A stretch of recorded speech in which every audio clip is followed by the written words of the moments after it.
Hello,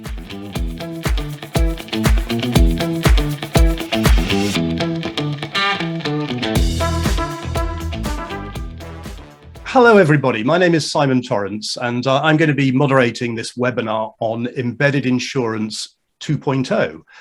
And we've gathered some people who are expert on this topic and are going to share some of their experiences of delivering this concept in different parts of the world. And let me introduce them to you. Firstly, we've got Graeme Dean, who is VP of Global Insurance Solutions at CoverGenius. CoverGenius is one of the leading embedded insurance companies. It raised, I think, recently about $80 million in a new round of investment and works across 60 countries around the world, helping brands create embedded insurance programs. And one of his clients is Sriram Jayanthi, who is a senior product manager at Omio. And Omio is a unicorn business. It's a multimodal journey booking platform, helps you get from A to B through any type of transport. And Omio operates now across many countries in the world and indeed facilitates about 10 million journeys per annum in Europe alone. Sriram has been leading the insurance program, working with CoverGenius for the last year. He's going to share his experiences. And I'm delighted also to welcome here Jim Dwane, who runs Bolttech in North America. Jim's a veteran from the insurance industry. For the last few years, he's been in the tech industry driving Bolttech forward. Bolttech also is a unicorn business. It describes itself as an insurance exchange. It connects brands with insurance solutions and insurance companies. And last year, they facilitated insurance quotations to the value of $44 billion, I think, Jim, wasn't it? So doing really well, growing very fast, and operates across the world. And one of his great customers and clients is Roberto Gonzalez, who runs Keller Covered, part of Keller Williams.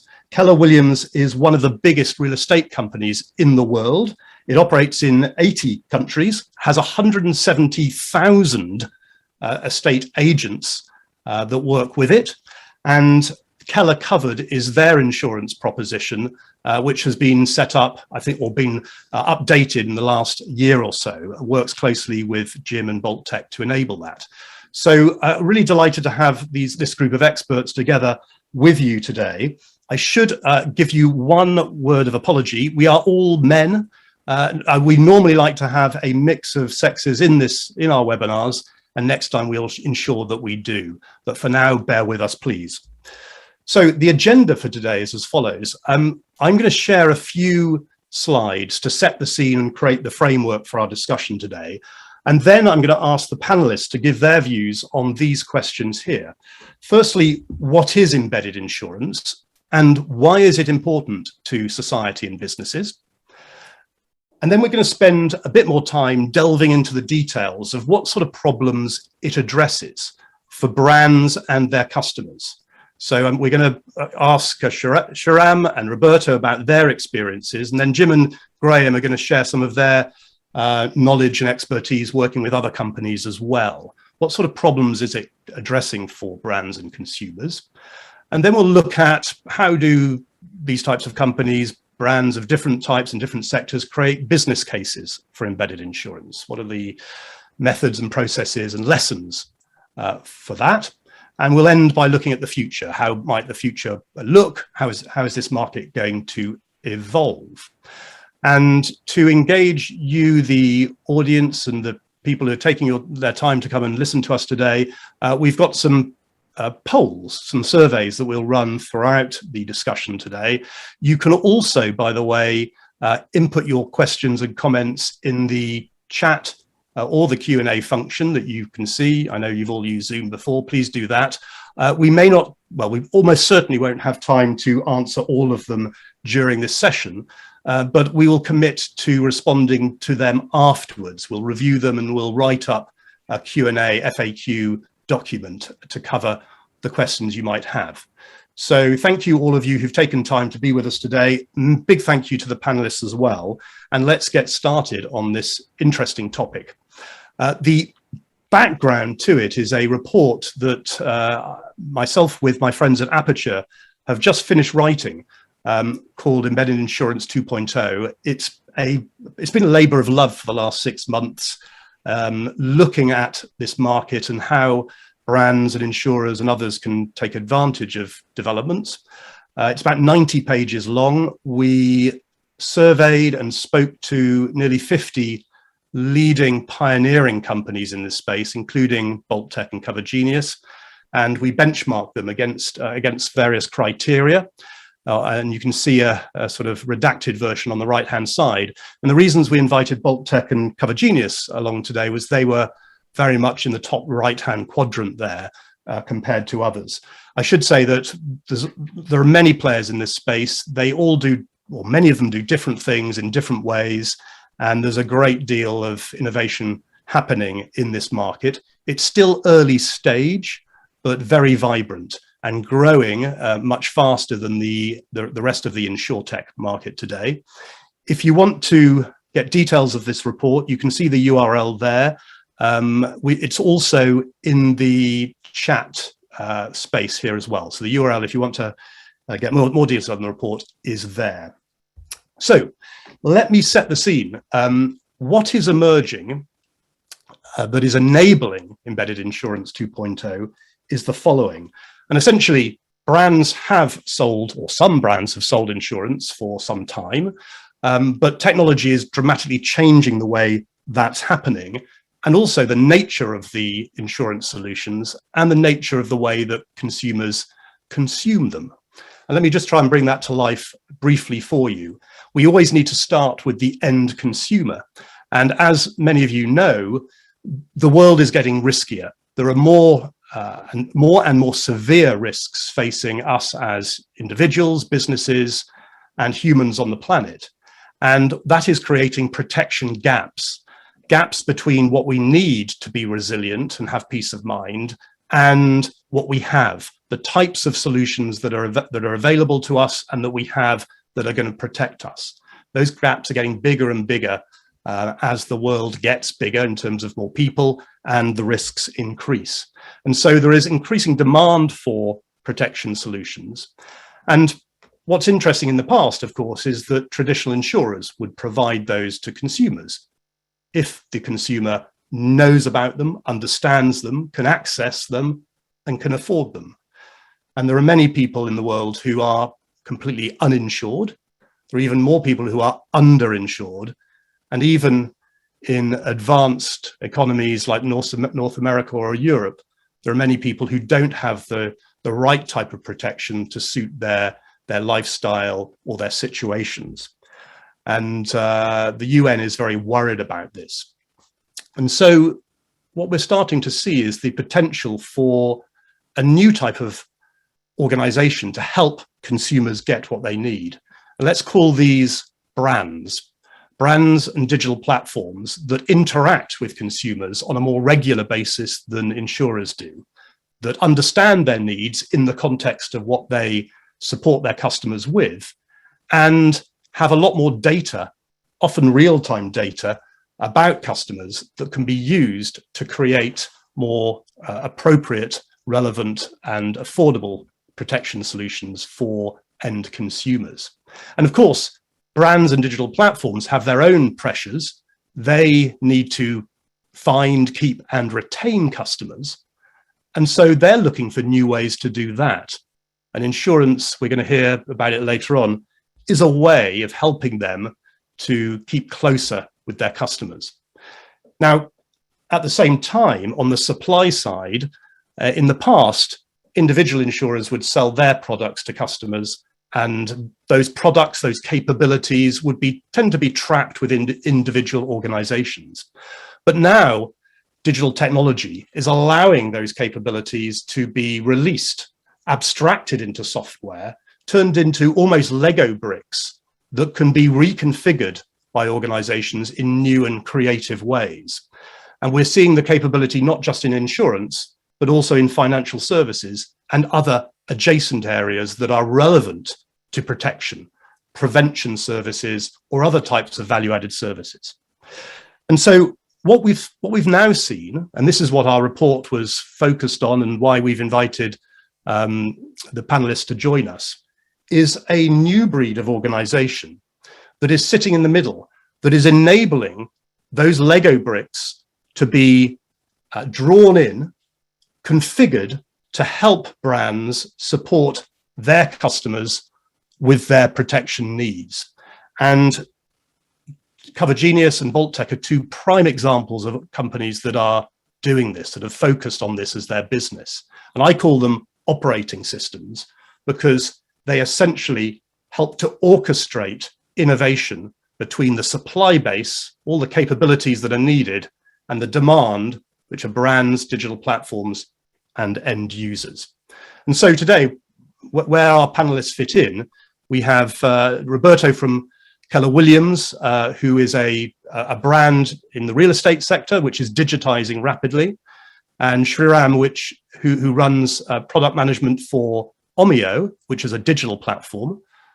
Bolttech and CoverGenius are companies that enable them to offer protection solutions to their end users. And down the bottom, those companies also create some of their own solutions, customized solutions when required, and collaborate with other parts of the value chain as well, often the traditional insurers.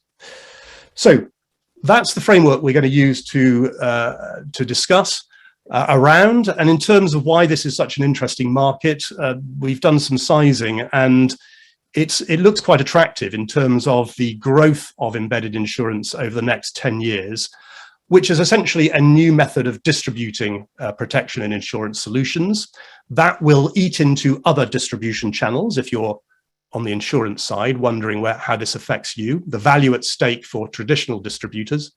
And we also see that if we can enable brands that have large customer bases to be involved in the creation and distribution of new protection solutions, we could also grow the total insurance market as well, create net new value above where we are or the current forecasts. And then if you're a brand or if you're an investor, if you add up all that gross revenue, all that gross written premium, the premiums of insurance that could be distributed in this way, you get to an exciting business opportunity in the trillions for brands to not only add value to their customers, but create value for themselves as well. And that's why there's a lot of investment and focus on this topic today, because the opportunity is so significant. So finally, what's our noble purpose with Embedded Insurance 2.0? I think it's something like this.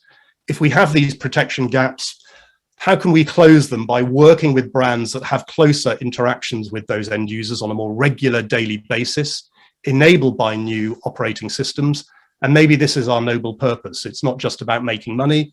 It's about ultimately enabling more and better protection to be baked into the everyday lives of everyone. And I think that's something that we can all get excited about in terms of helping to achieve.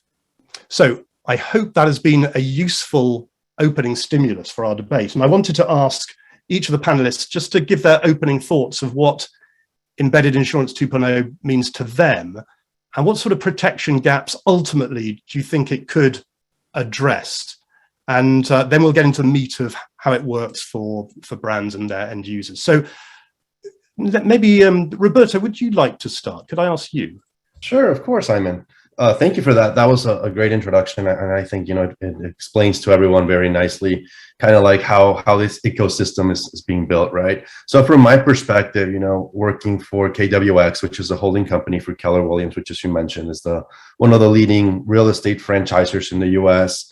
What we do at the end of the day is have a team of realtors, over 170,000 realtors, help people purchase what ends up being the most valuable asset for most people, right, in their lifetime, which is their home. And the whole idea of how insurance fits into that is in every single home transaction, you need to buy insurance. But the person, this is what's interesting, the person is buying the home. The person isn't buying insurance. No one gets excited about, oh, I'm going to go buy insurance. Insurance is just kind of like an add-on that you have to have. So from our perspective, And the reason why Keller Covered was created was not only to help the end user, but also to help the realtor, who is the enabler in that transaction, have access to a tool that can provide the most value to the end user. So the realtor helps the customer find the right home in the right district with the right schools for their right lifestyle. The realtor doesn't really need to be an insurance expert. In reality, they can't even give insurance advice unless they're licensed. So that's why providing them with a tool such as Keller Covered, powered by Bolt Insurance, is so valuable. So answering your question, what is embedded insurance? It really means automating or facilitating the right coverage to make sure that when that person led by that realtor is buying their home, that they don't have any gaps in coverage. And I love the way you said it, because a lot of people are underinsured or they're overpaying for insurance. But having the right protection, that is really something that most of us sometimes take for granted unless a disaster comes along. And being able to provide that guarantee to a consumer that, hey, you're going to have the right protection, the right levels of protection. You're going to have enough money to rebuild your home in case something happens. You don't have to, know all the details, because we're going to use third-party data to facilitate and to automate the underwriting and make sure that the real risk is assessed. Like automating all that process, which otherwise it's very tedious, because insurance is a complicated issue that is something that people don't understand and they don't want to get into. So making that easy for them, I think it's just, kind of like the end game for us. So that's kind of like my view on it and how it relates to the real estate, business. Yeah, that's because after just your health, your house is really quite critical, isn't it? So let me ask Sriram, your views on this, if I could.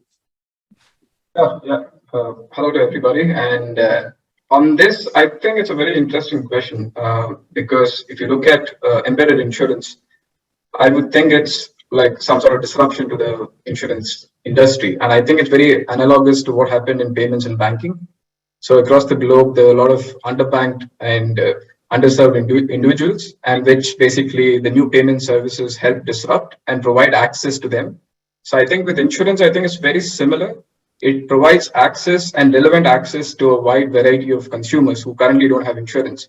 So I think if you boil it down to the noble purpose, I think this can actually provide access to relevant insurance for a wide variety of uninsured customers, because essentially most of them are also one catastrophic event away from poverty, let's say. And then embedded insurance can essentially save them if they get access to it.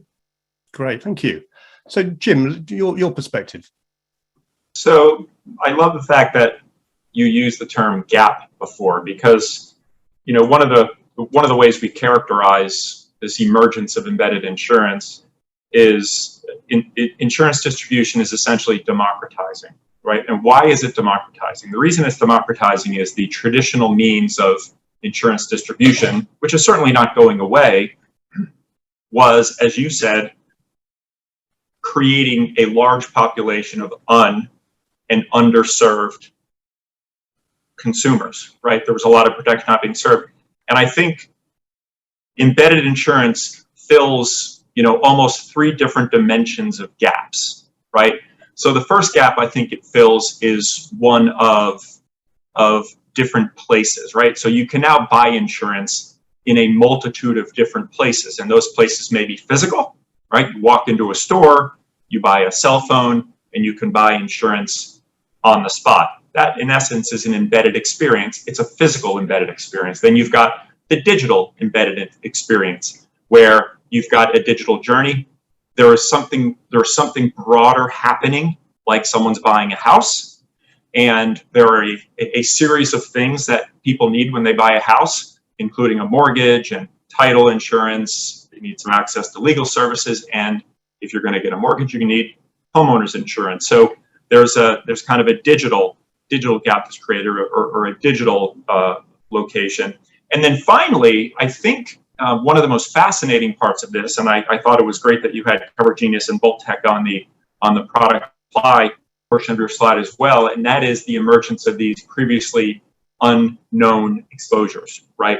The whole sharing economy has created a multitude of previously unaddressed coverages. So embedded insurance affords the opportunity not just to distribute insurance in unique ways, but it also allows you to concurrently invent coverages that satisfy or protect whatever the particular circumstance is, whether it's the emergence of pool sharing or boat sharing and things like that. So there's all sorts of interesting things you could do in terms of product invention. So it's kind of I view it as kind of a three-dimensional filling of the gaps.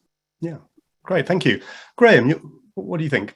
Yeah, so I think to use your 2.0 sort of language, I think sort of embedded insurance 1.0 was really finding a way to offer an insurance at a point of sale. So typically it was probably an airline selling insurance, travel insurance with their flight, right? But as we've evolved and people are using more digital and technology companies where there's different touch points, there's different channels that they're interacting with those brands. I think 2.0 is the evolution of that, and just broadening the product suite that we're able to offer and make available to customers through all of those different touch points, through all the different experiences. And it's just, I think it's just double downing on a lot of those experiences that people are used to, and they want to interact with those brands. They want to continue that experience that they're used to. And I think it's about, making products available at a relevant time at the right price. And people don't really want to go and do a lot of shopping now. The likes of Amazon have kind of made us sort of impatient and lazy and this sort of thing. So we want it all to be ready for us and ready to go in one sort of simple click. So I think it's just utilizing that same ethos and then broadening the product spec, because it's not just for consumers, right? It's also for businesses. So that's the evolution where it's going to go. Yeah, brilliant. Thank you. Let's do a little poll, actually, just to engage the audience. So if we put up the poll, Diana, let's see what they think. So here it is. Which of these questions do you agree with most? Protection gaps being the gap between what you need and what you have. Let's think about it on a global basis. But which of those statements do you agree with most? Does it have a very significant role, a significant, a limited role, or a very limited role in helping to address protection gaps compared to other things that are going on? So if I can ask you just in the next 20 seconds to submit your vote, and we'll see what you're thinking about this. And then we're going to move on to talking about some of the practicalities of creating an embedded insurance program for brands and the value to their end customers. So let's just give you another 10 seconds now to cast your vote. Unfortunately, as the host and the panelists are not allowed to vote for some reason, but it means that we can't be biased, I guess. But let's just see. I think time is up. So let's see what you said. So, okay, so a significant or very significant. So that's good to know. So that's great. So there's a reason for getting out of bed in the morning and to enable this topic. So thank you for that. Okay, let's move on to the next part of the discussion. And I wanted to get into the nitty gritty and ask particularly Roberto and Sriram first about their company. So let's bring it to life with a case study. And I wanted to ask you how you're using embedded insurance specifically. I know you gave a little bit of Roberto, you gave a little bit of a hint of that, but maybe go into a bit more detail. And what specific problems does it solve for you and your customers? And if you could just bring it to life in terms of how exactly it works, where it's placed, how it's offered, how much it costs, things like that. That would be great. And I'm going to ask maybe Sriram, would you be happy to go first? And then I'll ask Roberto, and then I'll ask the other guys to give some other case studies or use cases that they're seeing in the market. Yeah, sure. I can go first. So I think when we looked at embedded insurance as a brand, as Omio, the first thing that we wanted to do was we looked at user research and understand what users particularly think about insurance. And it came to be one of the top concerns. I think it was also driven by the fact that we had a pandemic and there were a lot of cancellations and people lost a lot of money on different travel tickets. So insurance and flexibility was top of mind for our customers. So once we decided that we're going to be investing in this area, so what we looked at was the fact that accessibility was very important. We wanted all the customers to have access to one insurance product at least. The second thing was we're also a digital first platform. So we placed very strong emphasis on tech fidelity. So we wanted our, the APIs to be up all the time, even if they're down, so we can reach out to teams and then get them back up and running. So we had issues in the past when we worked with traditional insurers when APIs were down for sometimes for months. So that was the second important thing that we looked at. And thirdly, so we also innovate in the travel sector. We try to provide unique travel products to our customers. Like, for example, we try to stitch together journeys. So we wanted somebody to work along with us in offering unique insurance solutions for this, like guaranteeing a connection, let's say, between a train and a bus.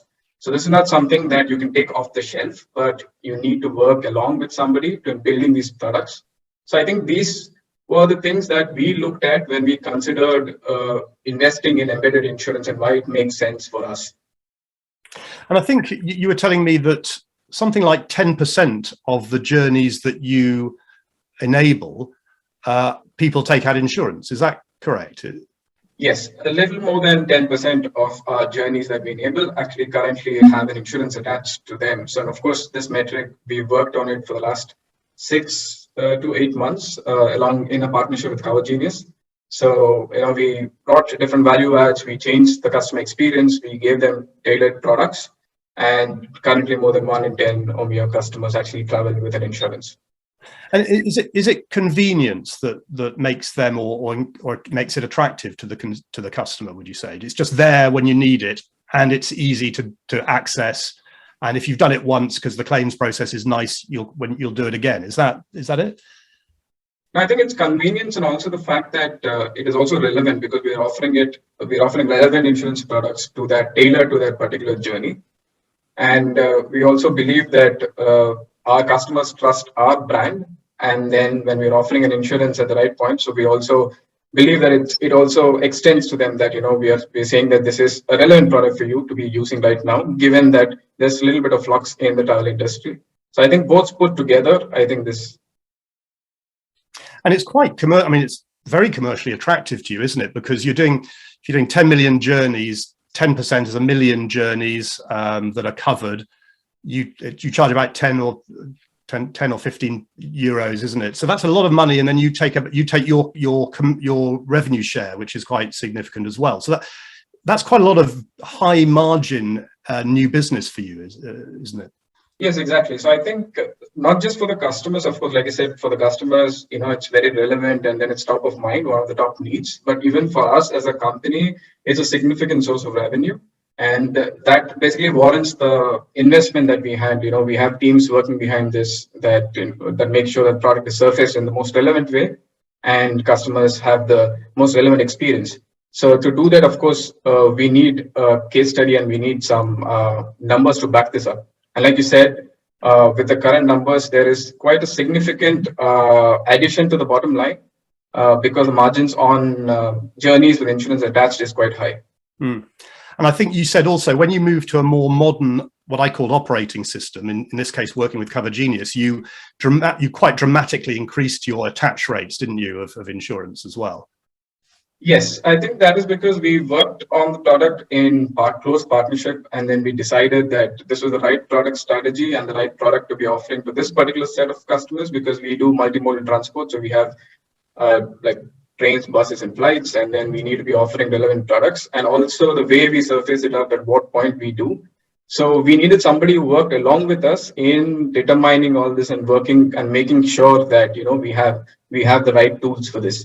So this is very important for us, and this was quite an equal partnership right from the beginning. So, and I think that helped us improve this metric, which was quite stagnant when we worked with more traditional insurers before. And I think post this, we managed to more than double our attach rate with this.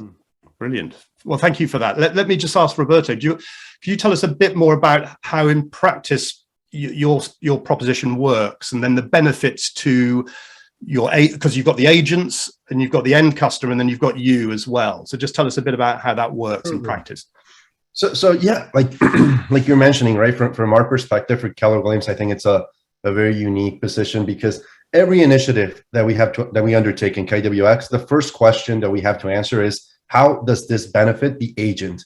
Because at the end of the day, that is our core business, right? Keller Williams is a brokerage, is a training company. We help agents succeed, build large businesses, successful businesses, and provide the tools so that they can do that. So we also have to keep in mind that whatever service has the Keller brand attached to it has to have the highest quality of service, the highest quality of products. So these are all the things that we have to look at, right? So KWX has different companies that have been created with the goal of forming a home ownership experience that helps the realtor remain at the center of the transaction and be able to kind of compete with other realtors from other brokerages because they have access to additional tools. So, additionally to Keller Covered, there's Keller Mortgage, Keller Offers, Keller Manage, Keller Title. There's other companies that are out there or in the making to help this whole ecosystem succeed. So going back to insurance, how does insurance help the realtor? Well, when you buy a home and you're using a mortgage, like Jim mentioned, you need to have insurance. So that is just one additional hurdle that needs to, that everybody needs to go over in order to complete the purchase transaction.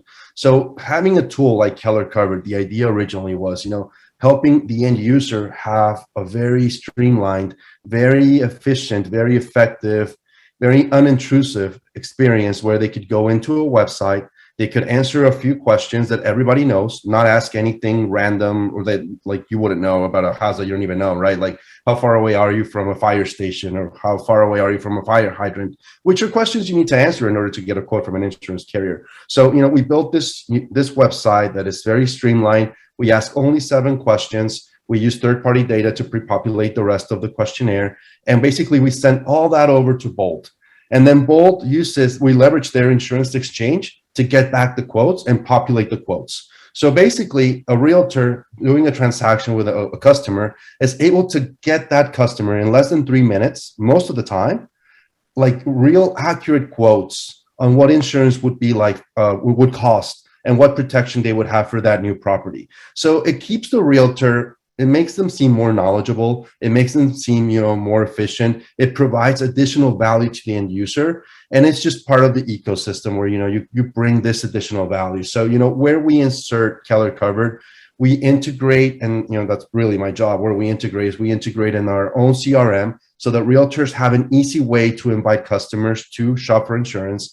We're embedded with our Keller Mortgage affiliated business so that every loan that comes through also gets invited to shop for insurance, and make sure that, when the loan goes through, that insurance is already there and it's not something that's going to hold off on the actual approval of the loan. So we're trying to find these spots where actually people are going to need insurance and make sure that we surface the solution at that point in time. Yeah. While we work with Bolt to provide the quotes, for the customer. So yeah, go ahead. Yeah, no, it's very good for the agent, because it's also an excuse after the sale of a house to get in touch in a year's time, isn't it? So you might want to change your insurance. Let me get in touch with you about that. And you keep in touch every year until the time when they want to move house again. So it's a nice way of keeping in touch, isn't it? Absolutely. And I guess also for you, it's a great product because typically the average lifetime of a house insurance is about 8 years. So it's a nice recurring revenue if you can, as long as if you can retain them for that time. So it's a nice. Yeah. Absolutely. So what you're mentioning is very valuable, because for us, providing the agents with an additional touch point, like you're saying, outside of the transaction, that's something that none of the other affiliated businesses in the Keller Williams universe do right now. So that's a really nice piece of insurance right there. So yeah, you're absolutely correct. Yeah, great. Well, I wanted to ask Jim and Graeme about maybe another case study in other sectors that you're seeing that you think demonstrates the art of the possible. I don't know, Graeme, would you like to go first? Give us an example. Sure. So I thought I could give you a couple of examples that might be interesting. So what we've found is that when we've embedded insurance to be sold alongside another product or service, sort of at a point of sale type scenario, that the actual underlying product or service conversion rate has actually increased by the mere fact of having the insurance offered. So, and we've tested this in various products and various markets. So it's a really interesting case for the brands to be able to not only you then potentially making money for yourself, but you're actually, from a commission point of view of the insurance, but actually your underlying product and service by offering the insurance is actually increased as well. So I thought that's a kind of an interesting case to share. And then secondly was actually also what we found is by giving a little bit more choice to customers rather than sort of ramming down their throat a kind of really big comprehensive type policy, actually breaking it up and what we call unbundling that a little bit and actually allowing a little more choice to customers, it builds a higher attach rate in the long term and obviously yield as well, because they actually want that little bit more flexibility and the ability to say, I want a little bit more control. I don't want you to tell me that I need everything and I don't feel that I do. Or having that negativity around, well, I bought this policy, but I don't even need these sections. So now I feel like I'm getting ripped off. So it's sort of having that little bit more control back to the customer, we found actually increases the conversion rate as well. So yeah, good, thank you. Yeah, and Jim, any good examples that you're seeing at the moment? Yeah, I mean, listen, but one of the exciting things about embedded insurance and the future of embedded insurance, Simon, as you touched on in your opening, is there's really, there feels like there's a limitless opportunity for, the way I say it is the intersection of commerce and risk, right? It's constantly changing. So where commerce, some type of a commercial or personal transaction, intersects with some moment of risk or some identification of risk. And, we joke around at Bolt about how it's kind of every week we wake up and we find a place that might be appropriate to sell insurance. So we think about it in the context of commerce and risk, and that creates lots and lots of different scenarios. So that's the first thing. I like what Sriram said before around, and I think Graeme touched on it as well, this whole continuum of simplicity to choice, right? So you've got, I think there will always be a robust market for the simpler type products that, I almost analogize them to the point of purchase display when you're checking out of the grocery store, right? It's, you get to the end and you say, would you like this? They're not giving you choice, but it's a simple, seamless, kind of pleasant experience that just kind of catches you on your way out. However, on the other end of the spectrum, you've got choice, right? And Graeme was exactly right. There's a lot of, and this is, for the insurance geeks among us, this is kind of some of the exciting stuff around optimizing conversion, right? Because at the end of the day, it's about economics as well as protection. So kind of figuring out what that optimal combination of choice, generally for the more complex products, right? The more complex the product, the more beneficial choice is as it relates to conversion. So that's something that we consider to be important, and something that at this juncture of the embedded journey 2.0 is something I think we're all learning learning more and more every day. One of the things that I think is kind of the next frontier is services, right? So right now, many of the insurance offerings are kind of oriented around indemnification, with not as much services. And again, it varies. Obviously, something like travel is service, but I think we're going to see a kind of a proliferation of services as well here in the future. So it's almost like a 3-act play. Act 1 was the simple line. Act 2 is the choice, and Act 3 is the service-oriented offerings on a much broader scale. And do you mean services in terms of risk services to help prevent risk or mitigate? Exactly. As well as just risk services, response services, et cetera. So, the last thing I'll say, Simon, is, I think what the industry is beginning to learn, and when I say industry, it's everybody, right? It's Sriram, it's Roberto, it's Graeme, it's myself. We all do slightly different things, but at the end of the day, we're all part of this journey. And proper intent wins the day. What does that mean? You can plug insurance into a bunch of different situations, but if you haven't plugged it in at a place and a moment where the intent is high or where the intent is appropriate, you're really not going to accomplish a whole lot. So it's one thing to actually run around embedding the insurance purchase opportunities, whether it be choice-based or more simple-based. The true winners are the ones who are going to figure out how to optimize not just the where, but the when of that journey. And then finally, kind of along those lines, there's something else I say called the myth of the digital journey, right? I think we all know that insurance purchasing is going more and more human-less. But I think, kind of the current hypothesis is the companies that are going to win are not the companies that are going to force their consumers into a completely digital journey, the companies that are going to win are the ones that perfect when exactly someone might need to be plucked out of that journey and carried across the finish line. Mm. You know, technology can't front run human behavior and human comfort. And as the human, you know, as human beings become more and more comfortable with the digital journey, the companies that are succeeding are the ones that know, okay, this person's about to abandon, pluck them out, carry them across. So I think that's also something we have to keep an eye on. Yeah, and there's a great example during COVID where some Uber operations just couldn't get anybody to drive because people were worried they were going to catch COVID, and then they couldn't, you know, they'd be ill, they could die, they couldn't work, and so on, particularly in emerging markets. And so they, in the Middle East, they gave insurance for free to their drivers to enable them for their business to operate at all. And that encouraged people to. So I think, you know, we talk about, you know, products, selling products, but there's also the component of risk mitigation or risk transfer capabilities that you can insert into a proposition, like the example I just gave there. Yeah. Okay, let's ask the audience again a poll. So could we put the next poll up, please, Diana? Here it is. So if we're thinking about brands, and maybe think about a brand that you know well, what's the most attractive proposition to non-insurance brands for adopting embedded insurance? Is it to create new revenue streams from insurance sales? Is it about making our core business offerings more attractive by adding insurance components to them, a bit like the example I gave? Or is it retaining existing customers by integrating insurance solutions into loyalty programs, things like extended warranties, for example? Or is it a mix of the above?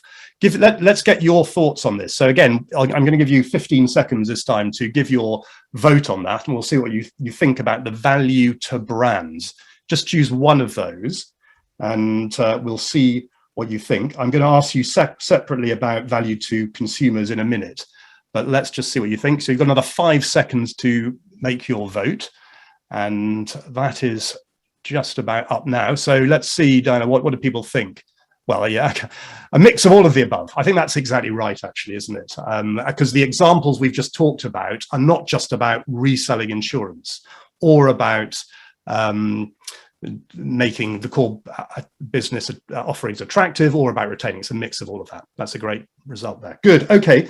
And then a quick other poll, thinking about consumers now. So if we can put the next poll up. So this is from the consumer point of view. What is the most compelling aspect of embedded insurance proposition to end consumers? So they could be business customers or consumers, individuals. But which of these three? Is it convenience? Like Sriram was saying, I've booked my trip, and now I'm going to buy some travel insurance. It's so convenient to access that solution at the right place and time. Is it price? Because maybe the brand will make it cheaper because they're trying to package it up with other propositions.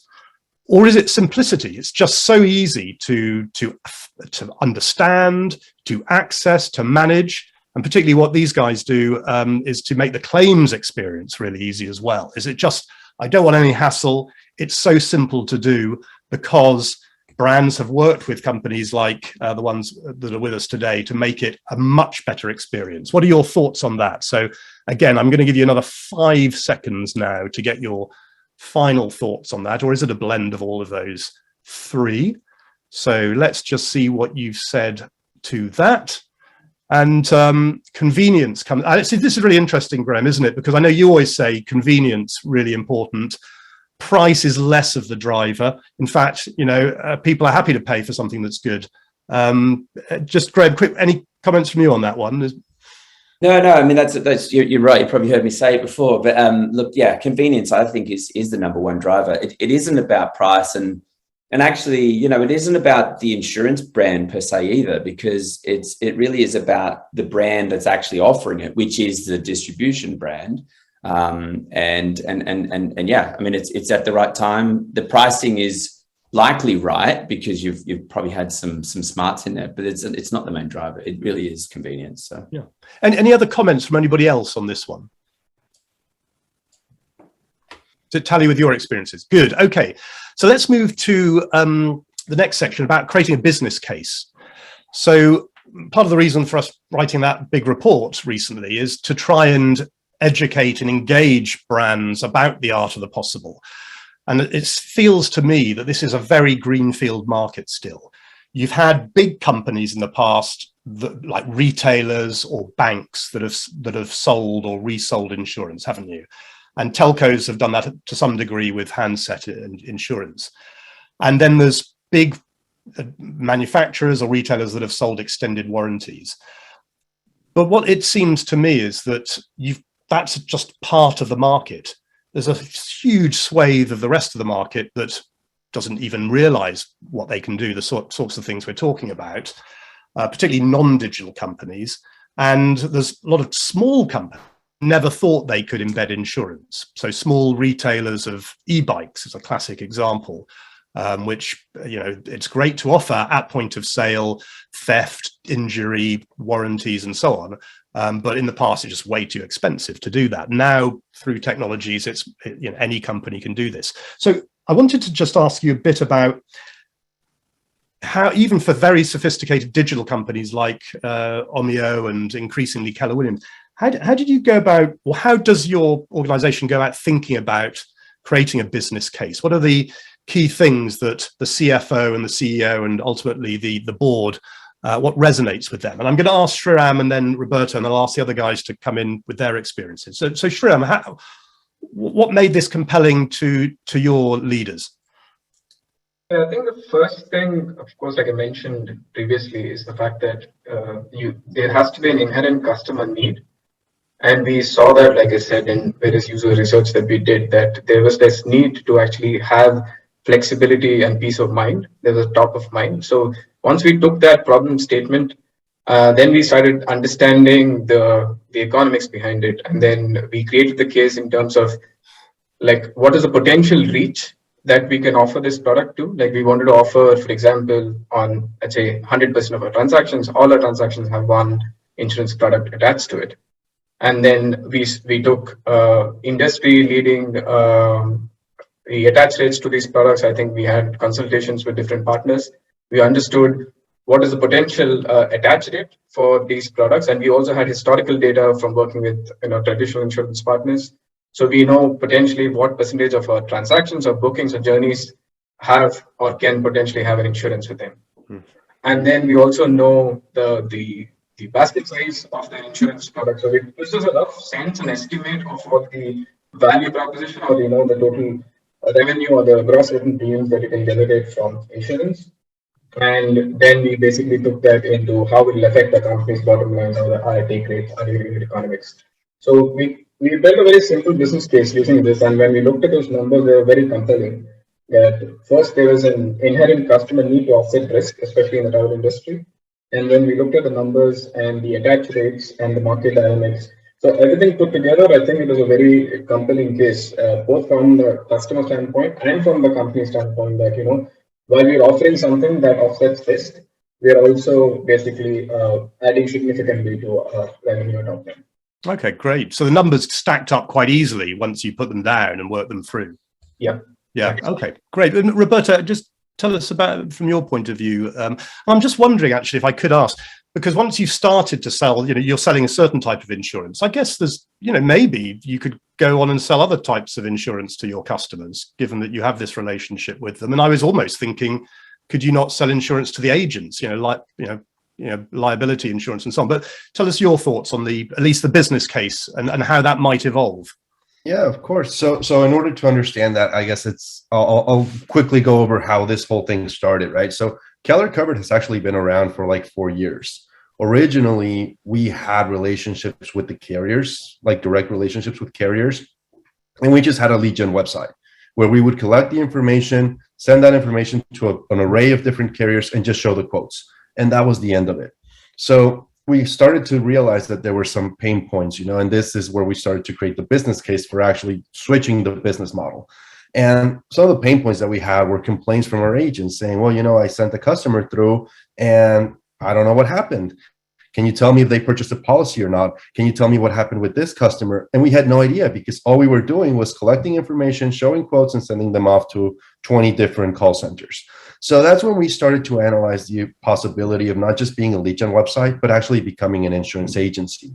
And when we decided to become an agency, we had two options. We could become like a real agency, or we could become a virtual agency. And that's when we started to look at the availability of, how quickly are we able to scale to support 170,000 agents in all 50 states overnight. And that's really where we started to do the whole process of, let's find a partner that can provide us with the technology to replace what we already have, which is, a connection with carriers that show quotes, but also allows us to have the servicing part of it and have the agency and have that human touch, which is still necessary. So that's kind of like the history up to this point. And we started with homeowners insurance because we are Keller Williams. We work with realtors. We work for realtors. And that's initially the solution that they need. Now, today, through our partnership with Bolt, we're able to sell auto insurance and an array of different policies, but we don't have the online solution yet. When we'll get there, we'll eventually have an auto flow. We'll eventually have a bundle flow, but we'll always keep to add on top of the home ownership, because that is the sector that we're in, and that's kind of like the starting point from where we will go forward. Yeah, great. Thank you for that. Actually, you touched on one thing. I know someone asked a question in the chat here about regulation. And of course, you explained it quite well there. You didn't want to take on the burden of being a full agent and being regulated that way. So you had this proxy approach, which essentially you're outsourcing that licensing to Bolttech, aren't you? In that case? So no, both. We are Both. licensed. Okay. We are a licensed agency, right, but the operation is it's being handled by Bolt. It's outsourced. The manpower is outsourced. Exactly. And I think one of the questions we had was, well, do brands then need to take on all the balance sheet overheads and license overheads and so on? I think what we're saying is that these new operating systems that are available now take that worry away. They can manage that for a brand if it doesn't want to take on some of those regulatory overheads, certainly. That's correct. So a lot of the overhead is actually, it's absorbed by their operation. Yeah. But because of the existing regulations, if you have an entity and you want to sell or promote or solicit insurance in the US, you need to be licensed. Yeah. So that's why we got the license in place. Yep. Perfect. So just want to ask Jim and Graeme, are there any other, in terms of creating business cases, are there any other things that you've seen that have been really compelling beyond what we've just heard now? I actually might just add something to what Roberto just said. I mean, and it goes to kind of how we got where we were as partners. And our view of it is in terms of building a successful embedded insurance strategy over a long term, right? A durable strategy over a long term is, we view it, there's a continuum. And on one end of the continuum are companies that want to be digital but are not. And on the other end of the continuum, you've got companies that are completely digital already. But the reality of it is the vast majority of companies are either by preference or just where they are in their journey are somewhere along that continuum. So our philosophy is, we can deliver the first, best in class technology. However, you've got to have that human element. So regardless of where a company drops in along that continuum, you essentially catch them. You catch them and you help them along their digital journey. Wherever that may be, right? Not everyone wants to be completely digital. Not every business orients itself toward digital. So I think that's an important part of the broader embedded insurance story is having as minimal amount of human intervention as possible, but not abandoning it, because at the end of the day, and it gets into the business case question you asked, Simon, which was, why do people do this? I think there's more than this, but I think about it in three very simple buckets. The first one is, and Graeme touched on this earlier, it's the economics, right? There's direct economic benefit to doing something like this, and there's indirect economic benefit to doing something like this. And Graeme used a great example of when you sell a product alongside another product, the other product actually gets a lift from a conversion perspective. And that's empirically, we all have data that proves that. And there's that. The second one is just brand and product value. right? By having a more comprehensive offering, you create extra value, intangible value in the product you're offering. And then finally, and this really is where the technology works as magic, is creating a great experience. You could argue that that's not terribly dissimilar from point number 2, but I think it's important that, creating kind of that beautiful experience and that easy, convenient experience for your last goal, I think that's really, really important. And I think when people are putting business cases together, they think about it, among other things, kind of across those 3 dimensions. Yeah, that's great. Graeme, your perspective.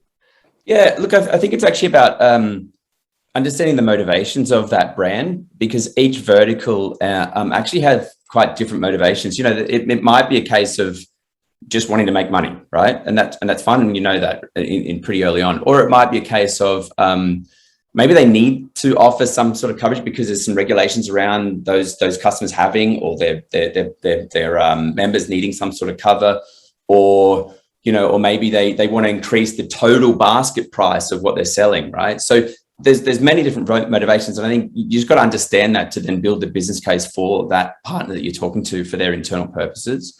But actually on top of that, and sort of I think going further from what Jim was saying is, well, you've got to be able to service these brands, and they want to know that, can you service them now, but also for their growth plans? Because they obviously have growth plans. It might be expanding internationally. It might be expanding to different verticals and things. And so from a Cover Genius point of view, we kind of identified that pretty early on. So we were very big on making sure that we have that global framework to then service those big global brands. And then the technology, can you do multi-lines, multi-products? And because part of the business case, they don't want to have to do multiple integrations with multiple contracts and things like that, because you're actually solving a real issue there. So it's just simple, and they can actually go, I've got the provider of choice now and in the future, and they'll solve me. So that's where we come from. Yeah, and it's very important because often some of the digital companies that you're working with, they might be quite small today, but they're going to, if they're growing fast, you want to latch onto that. And if you're there at the beginning and you're helping them to do that, it's a collaboration because it's a revenue share, then you can really take off with their success as well, which is good. Because often, of course, traditional insurers say, well, we must make this profit margin, we're not going to do the deal if we can't do that. But often that can be a bit short-sighted. Okay, so we've got just 3 minutes left. So I'm going to ask the audience about the barriers to this. And then I'm going to ask you for a very quick comment, all of you, if I could. So just in the interest of time. So let's put up the final poll, which says, what are the barriers to embedded insurance? The biggest barrier, you have to just choose one if you had to more widespread adoption of embedded insurance 2.0. And again, I'll read it out for you, and then please just make your vote. So is it the biggest barrier just awareness and understanding by brands about what is possible? Is it that business cases are quite difficult to create? Is it regulation? Is it about the incumbent insurance industry, being slow to develop this market? Is it there aren't enough insurtechs like the guys with us today to help develop the market? Is it technology, or is it end customer willingness to adopt? So I just want you to choose one, and I know you could probably choose, you could do it in order, but just choose one now. And in the next 5 seconds, we'll show the result, and then I'll ask the panelists to give a very brief summary of what they think the future might look like, if I can ask you to think about that, and then we'll finish right on time. So let's see the result now. So here we go. So quite interesting here. We've got the one that's got the most, interestingly, just ahead is the ability of the incumbent insurance industry to develop this market. I guess the point being that that's the industry with the incumbents have all the power today, and we need to co-opt them and enable them to drive this market. We probably can't do it round them or without them. And then the second highest was just the awareness and understanding of this topic by leaders at brands. Okay. And there doesn't seem to be any problem with VC investment in startups to develop the market. So I'm just going to ask, we've got 1 minute left. So if I could just ask you to have a brief statement of, you can either respond to this in some way if you like, or how you think the market is likely to develop, which will be useful for for our participants and listeners today. So I'm going to start very briefly. Let's start with you, Roberto. Final thought. Very briefly. So I agree with the poll. I think it's the incumbent. I think it's the legacy carriers, because even if we have companies like Cover Genius and Bolt facilitating and enabling technology, we still rely on those carriers to actually update to be sure that they're on track to provide these services. So that's my perspective as well. Okay, brilliant. Sriram. Yeah, I tend to agree with the poll too, but I think I'm more in the awareness category, where I think especially with Omio, it was more awareness that, prevented us from doing it. But once we were aware, we did this case study, and then it was an open and shut case for us that, we need to be investing here. Brilliant. Thank you. Graeme. Well, I'll just give you final thoughts. I mean, I think if I think what needs to evolve with the future is just making sure that that customer experience is optimized the whole way through, right from the buying and through to claims. And I think if the claims falls down and is poor, then it'll reflect on the embedded insurance generally, because they'll go, well, I bought it from this brand, I had a bad claims experience, and then they won't want to buy again from that brand, or perhaps even others, right? So I think we just need to optimize the whole thing. Brilliant. And then Jim, final thoughts from you? I think what will be interesting to watch over the coming years, and it's not today, it's not next year, but it's into the future, is this kind of blending together and the kind of the seamlessness that's going to occur between either a purchasing experience or an experience of some other a coverable type situation and the actual insurance offering itself. I think you see it in some of the OEMs now in the auto industry, where you can, when you buy the car, the insurance kind of can come along with it. I think we're going to see that proliferate over the next 10 years. I don't know exactly where it's going to go first, what's going to happen, but just watching the kind of the blending of the insurance into the actual daily lives of people in terms of providing that protection, and that essentially they will become one and cease to become two things. Yeah, baked into the everyday lives of everyone per the vision. Yeah, that's great. So thank you. That's a lovely sum up. There's a few questions people have asked. I should say the report, that does answer many of those questions, and it's in the chat. The link to the report is in the chat, so if you want to have details of that. Now, I know a lot of you who are here today can be startups, smaller companies, and although it's a payable report, just get in touch with me if you'd like a special offer. So just finally say thank you very much to the panelists. I've really enjoyed it today. Thanks for your expertise and sharing that with the world. And thank you who've joined and listening in. And we will be in touch. Please do connect with me on LinkedIn for more access to useful information, insights, and knowledge. But thanks to everybody for their time today. And it's been a great pleasure to be with you. Thank you. Thank you, Simon. Thanks, Simon. Thank you. Thank you, guys.